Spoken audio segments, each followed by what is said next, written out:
बड़ी खबर बिलासपुर से आ रही है। झीरम घाटी जांच आयोग पर हाईकोर्ट ने रोक लगाई है। नए जांच आयोग पर रोक लगा दी गई है। हाईकोर्ट का एक और नया फैसला। बिलासपुर से बड़ी खबर आपको बता रहे हैं। झीरम घाटी जांच आयोग पर हाईकोर्ट ने लगाई रोक। नए जांच आयोग पर रोक लगा दी गई है। बिलासपुर से इस वक्त की बड़ी खबर। नए जांच आयोग पर हाईकोर्ट की रोक। बिलासपुर से बड़ी खबर। नेता प्रतिपक्ष धर्मलाल कौशिक की याचिका पर चीफ जस्टिस ने रोक लगाई है। झीरम घाटी जांच आयोग पर हाईकोर्ट ने लगाई रोक। बड़ी खबर बिलासपुर से। नए जांच आयोग पर हाईकोर्ट ने रोक लगा दी है। नेता प्रतिपक्ष धर्मलाल कौशिक की याचिका पर चीफ जस्टिस ने रोक लगाई है। हाईकोर्ट का एक बड़ा फैसला। आपको बता दें, झीरम घाटी कांड के बाद कई सारे सवाल यहां पर खड़े हो रहे थे। कई लोगों ने जांच की मांग भी की थी। कई सारे मुकदमे दर्ज होने के बाद नए आयोग को इस जांच की जिम्मेदारी सौंपी गई थी, लेकिन नए जांच आयोग पर रोक लगाने की मांग की गई और यह मांग नेता प्रतिपक्ष धर्मलाल कौशिक ने की, जिनकी याचिका को मान लिया गया।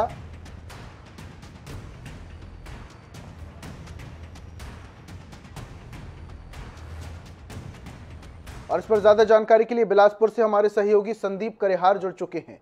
संदीप, नेता प्रतिपक्ष धर्मलाल कौशिक ने याचिका लगाई कि नए आयोग की जो जांच है उस पर रोक लगाई जाए और हाईकोर्ट ने ये याचिका मान भी ली और आज नए जांच आयोग पर रोक लगा दी गई है। पूरा मामला क्या है, बताएं।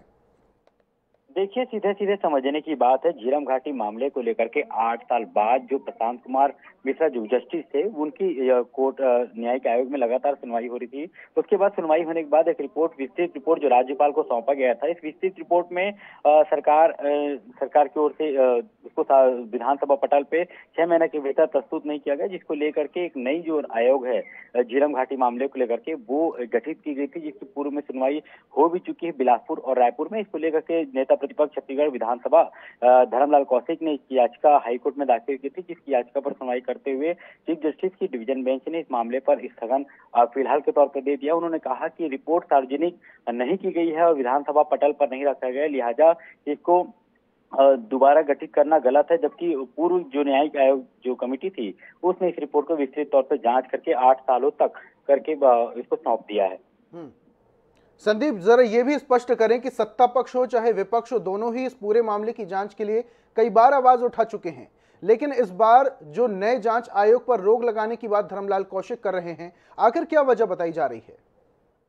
देखिए, ये तो अब काफी समय हो चुका है। झीरम न्यायिक आयोग को लेकर के प्रदेश की सियासत के साथ ही केंद्र की भी सियासत इस पे नजर बनाई हुई थी। यही कारण था कि एक विशेष तौर पे घटना के बाद से जो मांग उठ रही थी कि न्यायिक आयोग की से जांच कराई जाए। यही कारण था कि हाईकोर्ट के जो सीनियर जस्टिस थे प्रशांत कुमार मिश्रा, उनकी न्यायिक अध्यक्षता में एक कमेटी गठित हुई थी, जिसमें 8 सालों तक बिलासपुर में लगातार सुनवाई होती रही है। और उसके बाद में जो एक रिपोर्ट तैयार करके उन्होंने सौंप दिया था, क्योंकि उनका जो ट्रांसफर था वो चीफ जस्टिस के तौर पर हो चुका था। इस पूरे प्रकरण की जांच होने के बाद वो सौंप चुके थे, लेकिन उसके बाद नए जो आयोग के गठन होने के बाद में मामला एक बार फिर से चुप पकड़ लिया है और सरकार ने इस मामले पर दोबारा जो गठित किया उसमें रिटायर्ड जस्टिस सुनील अग्निहोत्री और जस्टिस मेहनुद्दीन की न्यायिक आयोग में इसको गठित किया था और प्रकरण लगातार सुनवाई होती, लेकिन नेता प्रतिपक्ष विपक्ष के नेता होने के कारण उन्होंने इस मामले पर आपत्ति जताते हुए नए आयोग को चुनौती हाईकोर्ट में दी थी और उसी पर आज सुनवाई होते हुए कोर्ट ने उस पर स्थगन दे दिया।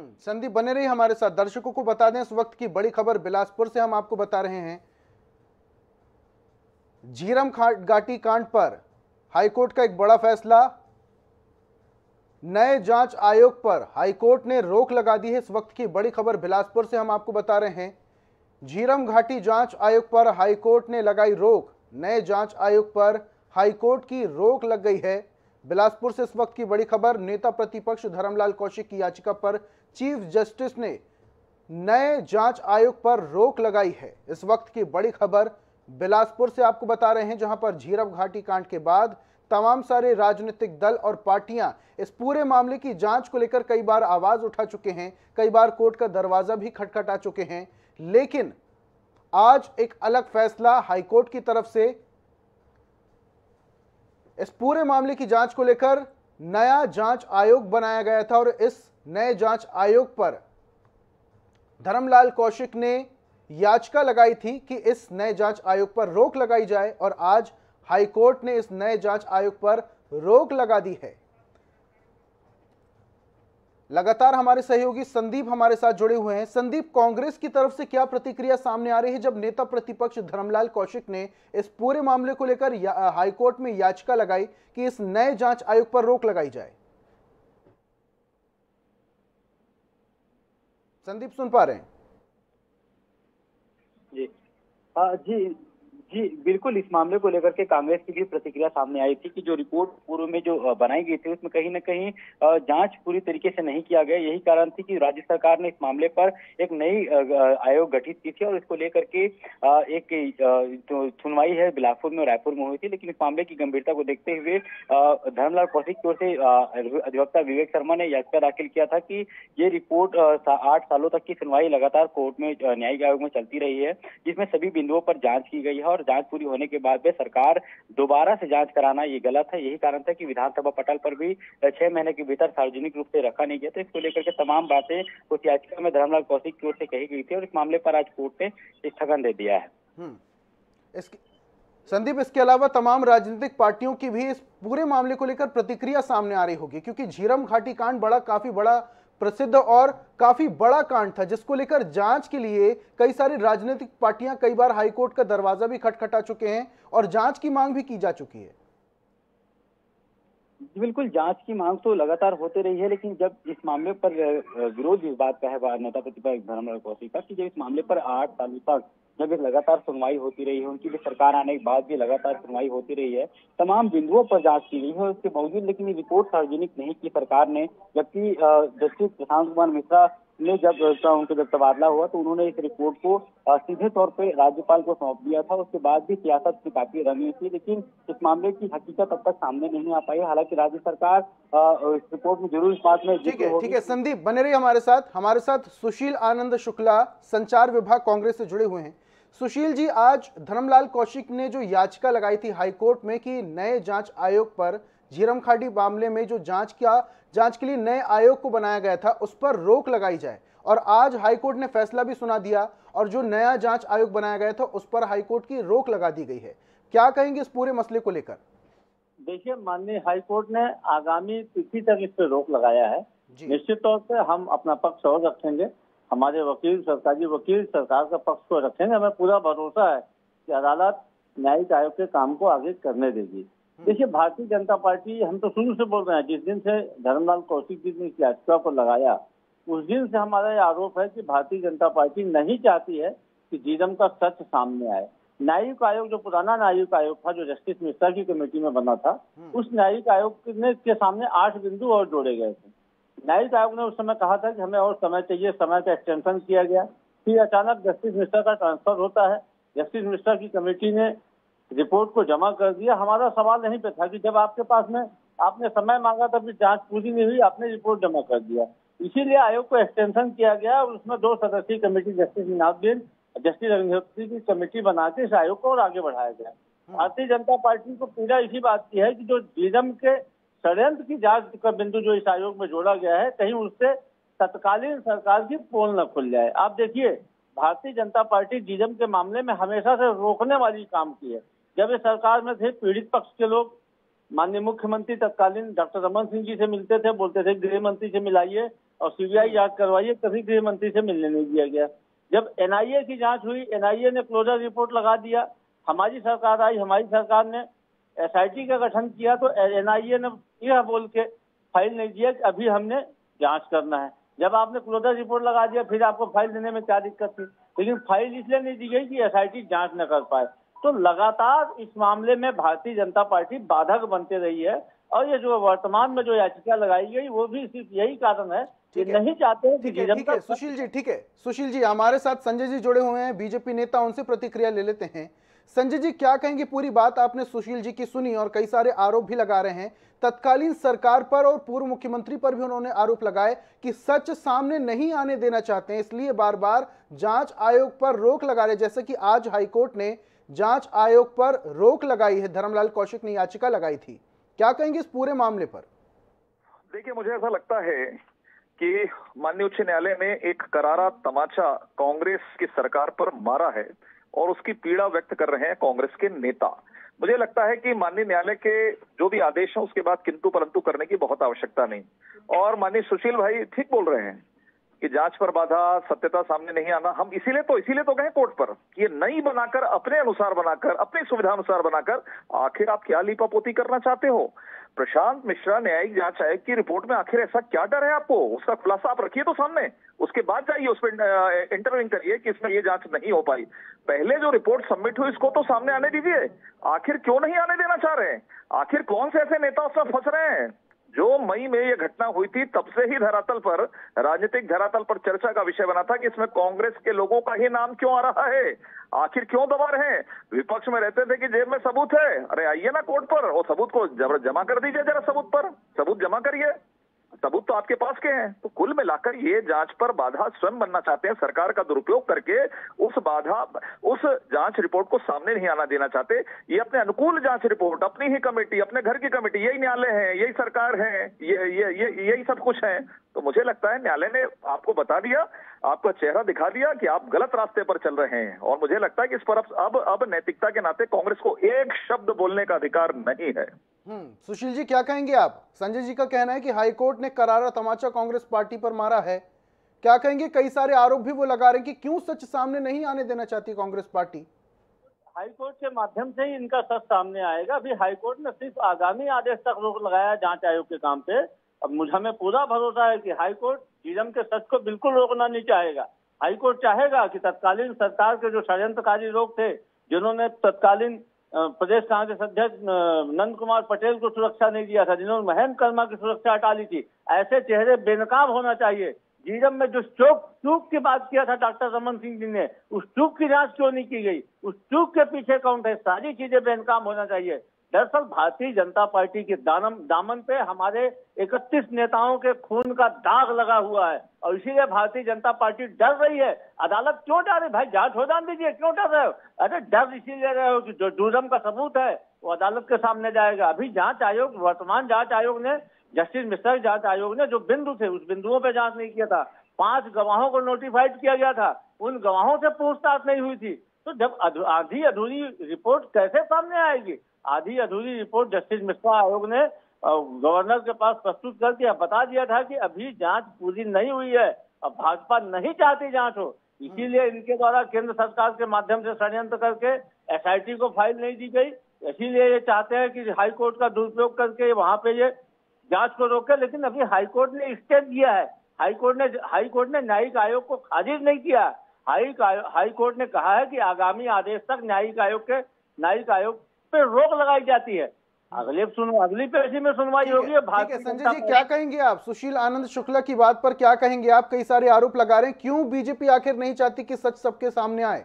क्यों आखिर बीजेपी अड़ंगा लगा रही है? देखिए, ऐसा है कि देश में एक संविधान है, कानून है, व्यवस्थाएं हैं। जब न्यायालय उस पर जो आदेश देता है उसका पालन किया जाता है।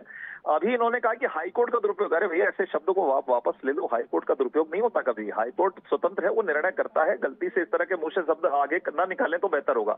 दूसरा, मुझे केवल एक बता दें, उस घटना में एक नेता कौन भागा था वहां से मोटरसाइकिल से?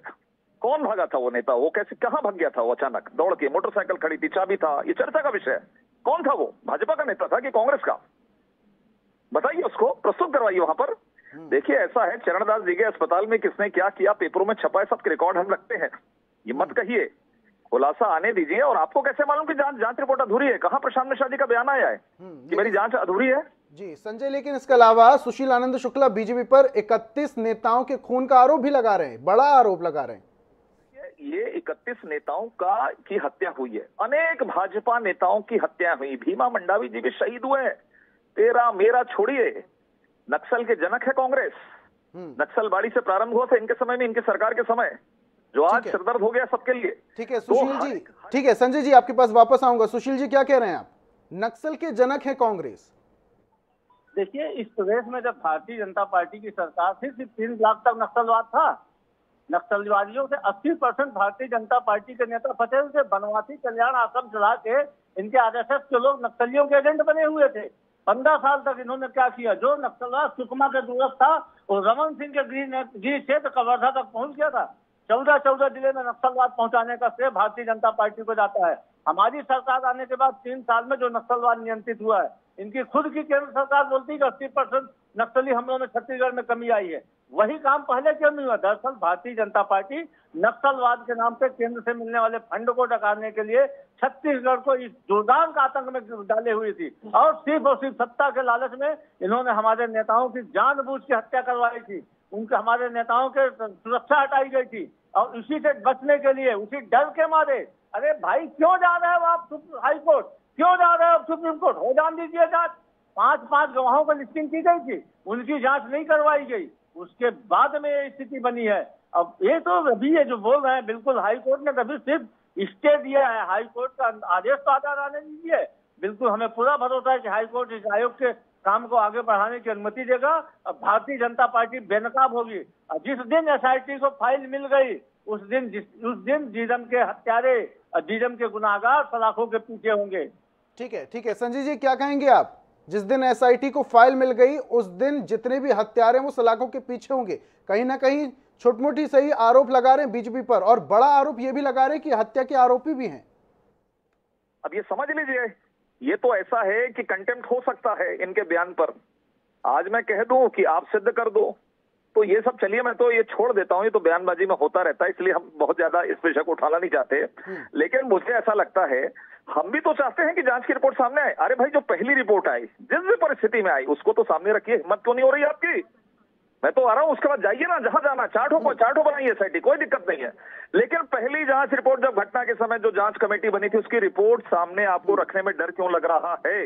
हमारा तो एकमात्र प्रश्न है, हम इसलिए कहें। ठीक है, इस छोटे से प्रश्न का उत्तर लेते हैं सुशील जी से। सुशील जी, आखिर क्यों नहीं रिपोर्ट छुपाई जा रही है? जो पहली रिपोर्ट आई थी जांच की, वो आखिर क्यों सरकार की तरफ से छुपाई जा रही है? आखिर सार्वजनिक क्यों नहीं की जा रही? पूरे मामले की जड़ आखिर कहीं ना कहीं यहीं से शुरू होती है। अगर ये जांच रिपोर्ट सबके सामने आ जाती तो कहीं ना कहीं कुछ फैसला जरूर हो सकेगा। जांच रिपोर्ट अधूरी थी। अधूरी इसलिए थी कि जांच रिपोर्ट में 3 महीने पहले अगस्त में 8 बिंदु जोड़े गए थे। उस 8 बिंदुओं के आधार पे आयोग ने 5 गवाहों की लिस्टिंग किया, जिनसे 5 गवाहों से पूछताछ की जाएगी। उन 5 गवाहों से पूछताछ नहीं हुई, जस्टिस मिश्रा का ट्रांसफर हो गया। उसके बाद अचानक उस रिपोर्ट को क्लोज करके माननीय गवर्नर के यहाँ जमा कर देते हैं, जबकि जमा उन्हें राज्य सरकार के यहाँ करना था। इससे स्पष्ट है कि अभी रिपोर्ट अधूरी है। दूसरी बात, उस रिपोर्ट को, अब उस जांच आयोग को बंद नहीं किया, जांच आयोग को एक्सटेंशन किया गया 2 जस्टिस को, और उसमें जोड़ के उस जांच आयोग के कार्यकाल के बाद जब जांच आयोग से पूरी रिपोर्ट आएगी, बीच में अधूरी रिपोर्ट नहीं सार्वजनिक की जाती है, न विधानसभा के पटल में रखी जाती है। इसे भारतीय जनता पार्टी में कुछ एक नेता पढ़े लिखे हैं, उनमें संजय श्रीवास्तव में जानबूझ के अनजान बनने की कोशिश कर रहे हैं, ताकि भारत अपने दूसरे नेताओं को बचा सके। हम तो बोलते हैं ना कि जिस हाई कोर्ट का आखिरी आदेश आ जाएगा, भारतीय जनता पार्टी औंधे मुंह गिरेगी। हाई कोर्ट के आदेश से आयोग आगे काम करेगा, और इनके गुनाहगार नेता जेल के सलाखों के पीछे जाएंगे। ठीक है संजय जी, जल्दी से, समय की बाध्यता के चलते जल्दी से उत्तर दीजिएगा आप। आखिरी आदेश हो जाएगा, आखिरी निर्णय हो जाएगा, तब तक कांग्रेस सरकार की बधाई हो जाएगी, फिर इनका खेल खत्म हो जाएगा, इनका रोल बदल जाएगा। तो देखिए, ऐसा है, ये बहुत गंभीर एक घटना है, इसकी सत्यता निश्चित रूप से सामने आना चाहिए। मैं तो केवल एक सुशील भाई से पूछना चाहता हूं कि कोई एक बड़ा अधिकारी सेक्रेटरी लेवल का आकर एक प्रेस कॉन्फ्रेंस करे और ये कहे कि जांच अधूरी है। आज तक किसी ने नहीं कहा कि जांच अधूरी है शासकीय तौर पर। ये केवल पॉलिटिकल बयानबाजी कर रहे हैं। सरकारी तौर पर खड़े होकर कोई करे, हिम्मत कहे कि वो प्रशांत मिश्रा की जो न्यायिक रिपोर्ट आई है वो ठीक है, सरकारी बयानबाजी हो रही। बहुत बहुत शुक्रिया दोनों मेहमानों का जुड़ने के लिए। कांग्रेस से सुशील जी जुड़े हुए थे, बीजेपी से संजय जुड़े हुए थे, दोनों मेहमानों का जुड़ने के लिए, और हमारे सहयोगी संदीप करिहार का भी जुड़ने के लिए बहुत बहुत